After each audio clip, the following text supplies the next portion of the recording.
Next performer, please welcome. Sreelekha আসছে আজকে, ওর পারফরমেন্সটা যেন খারাপ না হয়ে যায়। হ্যাঁ, শ্রীলেখা না থাকলে ইশতিয়াকের পারফরমেন্স। আচ্ছা, প্লিজ ওয়েলকাম ইশতিয়াক নাসির।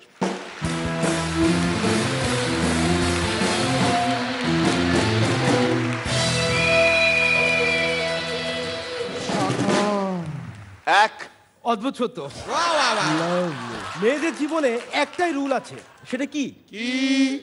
আগে তুমি বলো, তারপর আমি বলবো। সব ড্রাইভাররা মিলে ট্রাফিক পুলিশের জন্য নতুন একটা সাইনবোর্ড লিখেছে, যদি আমাদের ড্রাইভিং আপনাদের পছন্দ না হয় তাহলে প্লিজ ফুটপাতে উঠে দাঁড়ান।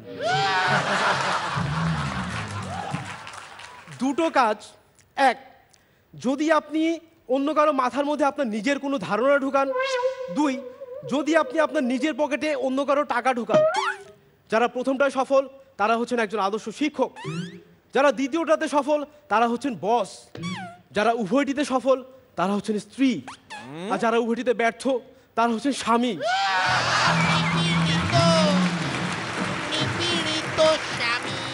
আগের দিনের মেয়েরা নিজেদের সৌন্দর্য আর ভবিষ্যৎ নিরাপত্তার কথা চিন্তা করে সোনার গয়না কিনতো, আর আজকালকার যারা স্মার্ট বুদ্ধিমতী মেয়ে তারা কি করে?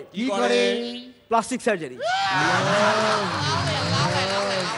পানি দিচ্ছে ওস্তাদ। এক মেয়ে তার বয়ফ্রেন্ডকে বলছিল, আচ্ছা ওজন মাপার, উচ্চতা মাপার, দূরত্ব মাপার মেশিন আছে, কিন্তু প্রেম, ভালোবাসা, বন্ধুত্ব, বিশ্বাস এগুলো মাপার কোনো মেশিন নেই কেন? ছেলেটা মেয়েটার চোখে চোখ রেখে, হাতে হাত রেখে, গালে একটা হাত মেখে বলল, দেখো আমার মাথাটা আর খেও না, এমনিতে আমি ফিজিক্সে ফেল করেছি। এক লোক বাজার করতে যেয়ে দেখলো একটা কুকুর মাংসের দোকান থেকে মাংস কিনছে। দোকানদার ওজন একটু কম দিতে কুকুরটা ঘেউ ঘেউ করে উঠলো। তারপর পরিমাণ মতো মাংস নিজের ব্যাগে ভরে দোকানদারের কাছে পাওনা টাকাগুলো গুনে নিয়ে কুকুরটা বাড়ির পথে রওনা দিল। এই দেখে লোকটা অবাক, ভাবলো এত আজব একটা কুকুর, একে তো ফলো করতে হবে। কিছু দূর যাওয়ার পর কুকুরটা দুই পায়ে দাঁড়িয়ে এক হাতে এক বৃদ্ধা মহিলার হাত ধরে রাস্তা পার করে দিল। এই দেখে লোকটা আরো অবাক, ভাবলো এই কুকুরটার বাড়ি পর্যন্ত যেতে হবে। তা কুকুরটা বাড়ি যেয়ে কলিং বেল চাপলো, ভেতর থেকে মালিক বেরিয়ে আসলো।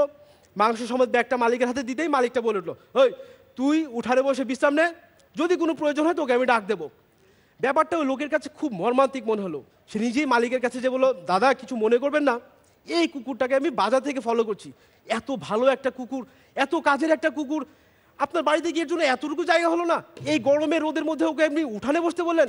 না, জায়গা হলো না, কারণ আমি রিসেন্টলি বিয়ে করেছি, ঘরে একটা বউ আছে। আমার জন্মদিনে আমার গার্লফ্রেন্ড আমাকে একটা দামি ঘড়ি গিফট করেছিল। তো পরদিন দেখা হতে বলে, কি গো ঘড়িটা পছন্দ হয়েছে? হ্যাঁ খুব, যতবার দেখছি ততবার তোমার কথা মনে পড়ছে। বাহ, আমার মতো সুন্দর আর অ্যাট্রাকটিভ এই জন্য? না না, এত লুজ, বারবার আমার কবজি গলে বেরিয়ে যাচ্ছে। Thank you.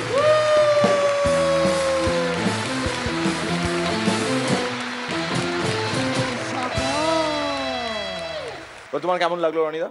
ভালো, সব মিলিয়ে চমৎকার, কিন্তু শ্রীলেখা থাকলে তোকে রিপিট দিত আজকে। রিপিট তুই খেতি, নাম্বার কি পেতি জানি না, কিন্তু রিপিট পেতি। রিপিট ভালো হয়েছে, ভালো হয়েছে। অনিল, আমি প্রথমে তোমার থেকে ক্ষমা চেয়ে নিচ্ছি, হ্যাঁ, কারণ আমি শ্রীলেখার জায়গাটায় বসে আছি বলে। প্লিজ কিছু মনে করো না, ঠিক আছে? খুব ভালো হয়েছে Shreyak, thank you, keep it up, খুব ভালো। পরান্দা, দারুণ, স্টেডি পারফরমেন্স, খুব ভালো। ওই যে যেটা বললি না যে দুটো কাজ, কিন্তু ওইটা পারফরমেন্সের ক্ষেত্রে ওর কৌশলটা ঠিক অবলম্বন করা হয়নি। অডিও কায়দা সেইটা একটু কমজোরি ছিল বলে ওর সব রসটা বিতরণ করা গেল না। তো কৌশলটা আপনি বলে দিন তাহলে কিভাবে করা উচিত। তুমি কে? ও আচ্ছা, না খুব ভালো হয়েছে, ভালো হয়েছে, আর কি ডেভেলপ হলে ভালো। আমি চাই ও শ্রীলেখার উদ্দেশ্যে কিছু বলুক। আজকে যে এখানে শ্রীলেখা নেই, অসুস্থ, শুধু বলবে গেট ওয়েল সুন বেবি, এটা বলবে তুমি। Get well soon baby, get your smile is also baby.